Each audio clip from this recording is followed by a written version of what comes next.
Welcome to today's briefing, everybody. I am Aaron. The USS Canberra LCS-30 was commissioned in Canberra, Australia a few days ago. This is one of the rare opportunities the Navy has to take one of our own warships for our Navy, but commission it in an allied port because it is named in honor of the city of Canberra. So well done to them. Now, the Canberra is one of 17 ships whose hull does crack above 15 knots, so she's not that well designed. And you also can't take her into high sea state. Sea state 5 and above will just break the ship apart. So you got to use your 15 knots to go around those storms that you often see down there in the Pacific. So Congress has already authorized the decommissioning of these LCSs back in June 2023.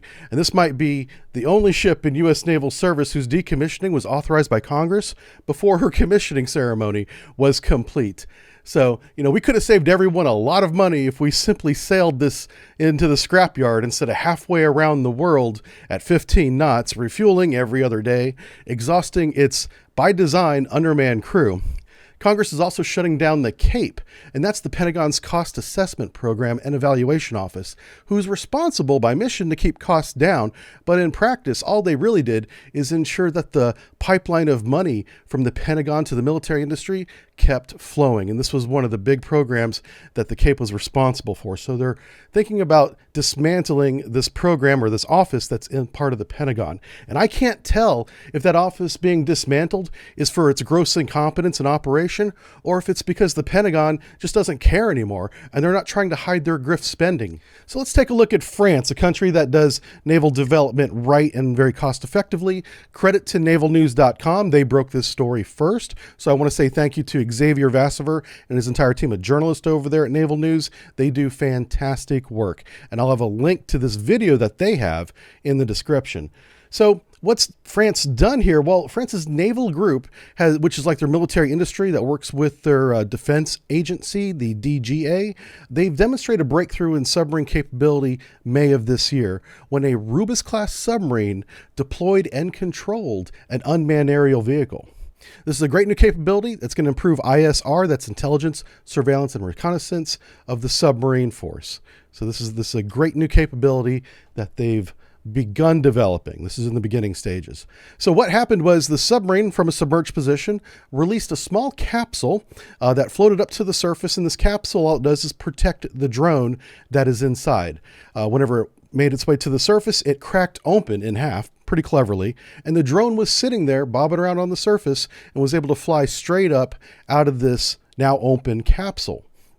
And that's where the drone established radio communication with the submerged submarine at periscope depth with its antennas raised.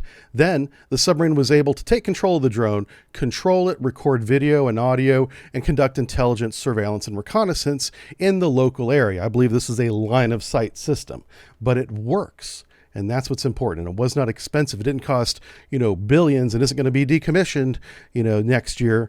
It's a system that is going to stay with and be developed with their submarine force for a long time to come. Okay, but the system does have some drawbacks. Let's talk about these. So the submarine has to be at periscope depth with an antenna raised, which is really important, in order to communicate with the UAV. So that's going to limit the submarine's speed and maneuverability there. It's going to be slow and shallow, which is not where you want to be in a submarine. Okay, the submarine mast will likely eventually be detected because they have to maintain it raised above the water level to communicate with the drone. According to Naval Group representative, this milestone was a French government directive. And this is how they do development in France. It's really well done. The French government has a team that gets together and they have milestones that they want to achieve. They work with the DGA, which is their federal defense agency, that then works with Naval Group, which essentially is, co-opted as part of the government, but it's also a company, multinational, very complex, but they actually developed the technology there. So it's a very short chain that has very focused goals, and this was one of them, and they did a great job. So this is what real naval technology development looks like. It's low cost and it's effective. So maybe the Pentagon can take a look at what the French are doing and mimic it. It would save us a lot of time and money, and we wouldn't be decommissioning ships a year or two after we commission them.